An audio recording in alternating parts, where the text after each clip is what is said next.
আসসালামু আলাইকুম রহমতুল্লাহি ওয়া বারাকাতুহু। নাহমাদু ওয়া নুসাল্লি আলা রাসূলিহিল কারীম, আম্মা বাদ, ফাআউযু বিল্লাহি মিনাশ শাইতানির রাজীম। বিসমিল্লাহির রহমানির রহিম। ইন্নামা ইয়াখশাল্লাহা মিন ইবাদিল উলামা। সবাই দুরূদ শরীফ সাল্লাল্লাহু আলাইহি ওয়াসাল্লাম। আজকে সেমিনারের উদ্দেশ্য কি, বক্তাগণ বক্তব্য দিয়েছেন। আসলে কওমি মাদ্রাসার স্বতন্ত্রতা ঠিক থাকবে এ ব্যাপারে আমাদের কারোর কোনো দ্বিমত নেই, সবাই ঐক্যমত। কওমি মাদ্রাসার ভিত্তি যে স্থাপিত হয়েছে সে উসুলে হাস্তেগানের উপরেই কওমি মাদ্রাসা চলবে। এখানে কারোর হস্তক্ষেপ আমরা কামনা করি না এবং সহ্যও করি না, এ ব্যাপারে কারোর কোনো দ্বিমত নেই। বাকি হলো স্বীকৃতি নেওয়ার জন্য আন্দোলন হয়েছিল। আব্বাজান রহমতুল্লাহ আলাই হসপিটালে ছিলেন বারডেমে। ওই অসুস্থ অবস্থায় তিনি দুনিয়ার থেকে বিদায় হয়ে গেছেন। সেই মুহূর্তেও শাইখুল হাদিস আজুল হক সাহেব রহমতুল্লাহ আলাই যখন পল্টনে এই স্বীকৃতির জন্য আন্দোলন করতেছিলেন, আব্বাজান রহমতুল্লাহ আলাই কিন্তু সেই হসপিটাল থেকে বারডেম থেকে তিনি এসছেন। শাইখুল হাদিস সাহেব রহমতুল্লাহ আলাই বলছেন, আমার ডাইন হাত আমি পেয়েছি। আলহামদুলিল্লাহ সাকসেস হয়েছে, কিন্তু আসলে সবচেয়ে বড় সমস্যা হলো এই, আমাদের ওলামায়ে কেরামের মধ্যে তো আসলে একটু মতানৈক্য থাকাটা স্বাভাবিক, তার চেয়ে হওয়ার কিছু নেই। এক একজনের এক মত পথ, এর জন্য আমরা অনেক জিনিস অনেক দাবি আদায় করতে পারি না। দেখেন, আজকে 92% মুসলমান, মাত্র কয়েক পার্সেন্ট বিজাতি। এর মধ্যে হিন্দুদের পার্সেন্টেজ হয়তো বা 7 বা 6, বাকি বৌদ্ধ, খ্রিস্টান, অন্য সমস্ত সম্প্রদায়। কিন্তু তাদের ইউনিটি মজবুত থাকার কারণে তারা কিন্তু সকল দাবি দাওয়া আদায় করতে পারে। অথচ আজকে ওলামায়ে কেরামের বিশাল এক ইউনিটি, বিশাল এক গোষ্ঠী, বিশাল এক জাতি, কিন্তু কখনোই কোনো সময় আমরা আমাদের কোনো দাবি দাওয়া আদায় করতে পারি না। এর মূল কারণটাকে একটু ইশারা দিয়েছেন আমাদের মিজান সাহেব দামাত বরকাতুহুম। অনেক উপদেষ্টা আছে, কোন উপদেষ্টার ব্যাপারে কেউ কোনো কলম ধরে না, বক্তব্য দেয় না। কিন্তু আমাদের উপদেষ্টার ব্যাপারে একজন আলেম প্রতিনিধি হয়েছেন, বক্তব্য নাস্তিকরা দেয় না, বামপন্থীরা দেয় না, হিন্দুরা দেয় না, খ্রিস্টানরা দেয় না, আমাদের জাতি ভাইরাই তার ব্যাপারে আলোচনা শুরু করছে। এই হলো আমাদের মেজাজ এবং মন। যাই হোক, আল্লাহ আমাদের সবাইকে হেফাজত করেন। আসলে বুঝিই না যে আমরা কেন বড় হতে পারছি না, কেন মনটাকে বড় করতে পারছি না, কেন কলবটাকে অনেক বড় করতে পারতেছে না, কেন আমি জানি না। আমাদের স্বতন্ত্র অবস্থায় এই স্বীকৃতি আমরা চাই। কওমি মাদ্রাসার স্বতন্ত্রতা বজায় রেখে এই অধিকার চাই। এটা কেউ স্বীকৃতিও না, এটা কারোর অনুকম্পা না, অনুগ্রহ না, এটা আমাদের অধিকার। সে অধিকারটা কি? সে অধিকার হলো, একজন ছেলে যদি বিসিএস পরীক্ষায় অংশগ্রহণ করতে চায়, সে পারবে না কেন? আমরা এই কথা বলছি না যে সবাই বিসিএস অংশগ্রহণ করতে হবে। আমাদের কোনো জেহনি মেধা সম্পন্ন কোনো ছাত্র, সে তো বিসিএস এ, আমরা এই কথা বলি না দাওরা পাস করার সাথে সাথে তাকে বিসিএস আপনি উইন করেন, আমরা তো এই কথা বলি নেই। সে পরীক্ষা দিয়ে পাস করার যদি যোগ্যতা রাখে, সে অংশগ্রহণ করতে পারবে না কেন? যদি অংশগ্রহণ করতে না পারে, এটা বৈষম্য। আমি তো এই কথা বলছি না, আমরা এই দাবি করছি না যে আমরা দাওরার সার্টিফিকেট দেবো, আমাদেরকে বিসিএস ক্যাডার বানায় দেন, এই দাবি তো আমরা করছি না।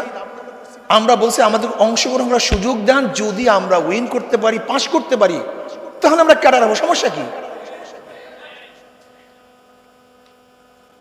দেখেন, 92% মুসলমানদের এই কান্ট্রির মধ্যে সবসময় অন্যান্য সংখ্যা লঘুদের দিকে তাকিয়ে আইন করা হয়েছে, কিন্তু সংখ্যা গরিষ্ঠ মুসলমানদের কিন্তু তাকিয়ে কোনো আইন করা হয়নি।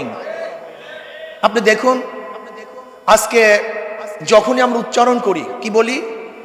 মুসলমান, হিন্দু, খ্রিস্টান সবাই সম্মিলিত দেশ। এটা শুভঙ্করের ফাঁকি। মুসলিম, হিন্দু, বৌদ্ধ, খ্রিস্টান সবাই সম্মিলিত দেশ। যখনই আমি একই সাথে উল্লেখ করি, তখন সবাই সমান হয়ে যায়, কিন্তু পার্সেন্টেজের খবর থাকে না। এখানে 92% মুসলমান, আদার্স মাত্র 8%। কিন্তু যখন আমরা আলোচনা করি তখন আলোচনা করি মুসলমান, হিন্দু, বৌদ্ধ, খ্রিস্টান, কিন্তু আমাদের বৃহত্তর পার্সেন্টেজ এই খেয়াল আমাদের কাউ থাকে না। এই কারণে মুসলমানরা কোনো তাদের ব্যক্তিগত, সামাজিক, তাদের নৈতিক কোনো কিছু বাস্তবায়ন করতে পারে না। এর জন্য দেখবেন যে ধর্মনিরপেক্ষবাদ দেশ হিসাবে প্রত্যেক শিক্ষার মধ্যে, শিক্ষা সমাজের মধ্যে, শিক্ষা লর মধ্যে শুধু ধর্মনিরপেক্ষবাদ ঢুকানো হয়েছে, সেখানে মুসলমানদের নৈতিকতা শিক্ষার কোনো ব্যবস্থা করা হয়নি। এর জন্য আমরা চাই প্রত্যেকটা শিক্ষাঙ্গনে মুসলমানদের নৈতিক শিক্ষা দিতে হবে।